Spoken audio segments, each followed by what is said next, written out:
আজ থেকে প্রায় ২৫০০ বছরেরও আগে মহাত্মা গৌতম বুদ্ধ জন্মগ্রহণ করেন। রাজা শুদ্ধোত্তন এবং রানী মহামায়া ছিলেন তাঁর পিতামাতা। মানুষের দুঃখ মুক্তির উপায় অন্বেষণের জন্য তিনি রাজপ্রাসাদ, পিতামাতা, স্ত্রীপুত্র, ভোগবিলাস সমস্ত কিছু ত্যাগ করে সন্ন্যাস জীবন অবলম্বন করেন। সুদীর্ঘ ৬ বছরের কঠোর সাধনায় তিনি লাভ করেন বোধিজ্ঞান, খ্যাত হন বুদ্ধ নামে। তিনি আবিষ্কার করেন ৪ই আর্য সত্য, দুঃখ নিরোধের উপায় আর্য অষ্টাঙ্গিক মার্গ এবং জন্ম মৃত্যুর কারণ প্রতীত্য সমুৎপাত তত্ত্ব।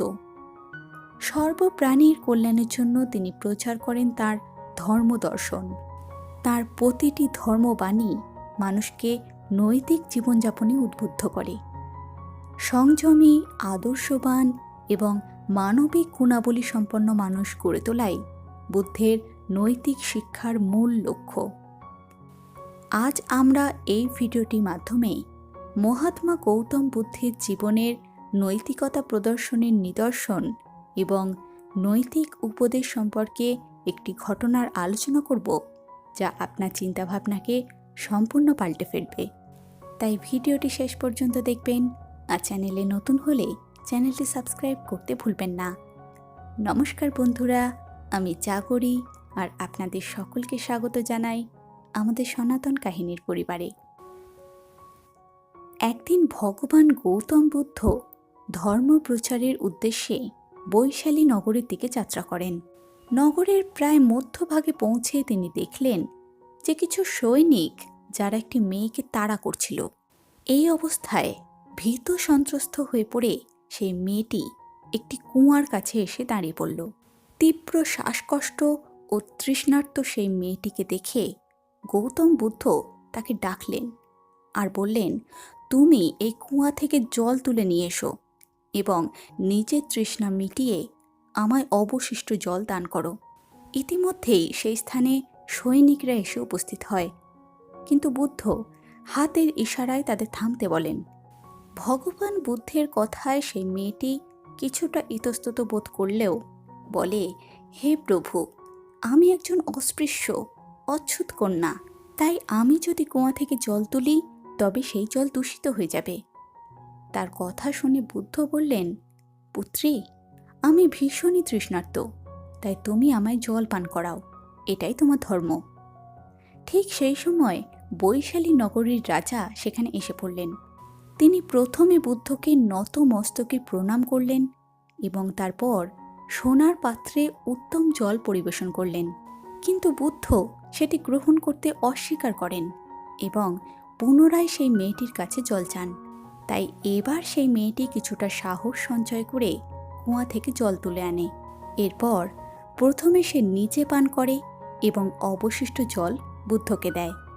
জল পান করার পর বুদ্ধ সেই মেয়েটিকে তার ভয়ের কারণ জানতে চাইলেন।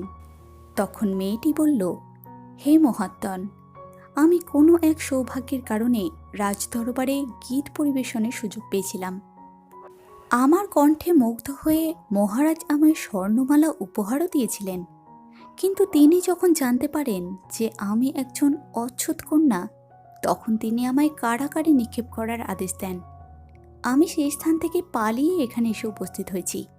এইসব শুনে বুদ্ধ বৈশালীর রাজাকে বললেন, হে রাজন, কোনো মানুষের পরিচয় কখনোই তার ধর্ম অথবা জাতি অনুসারে হয় না।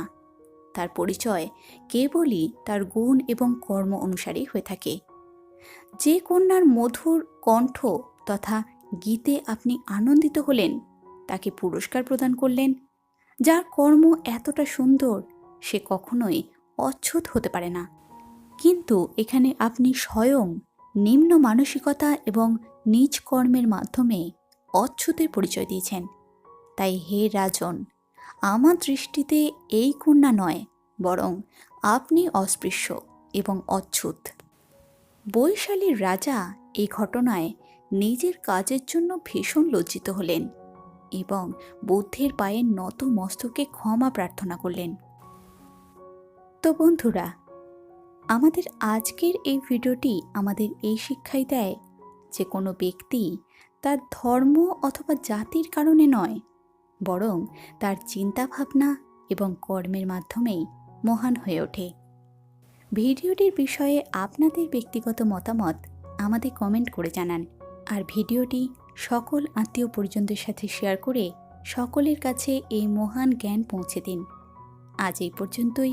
আপনারা সকলে সুস্থ থাকুন, ভালো থাকুন। ধন্যবাদ।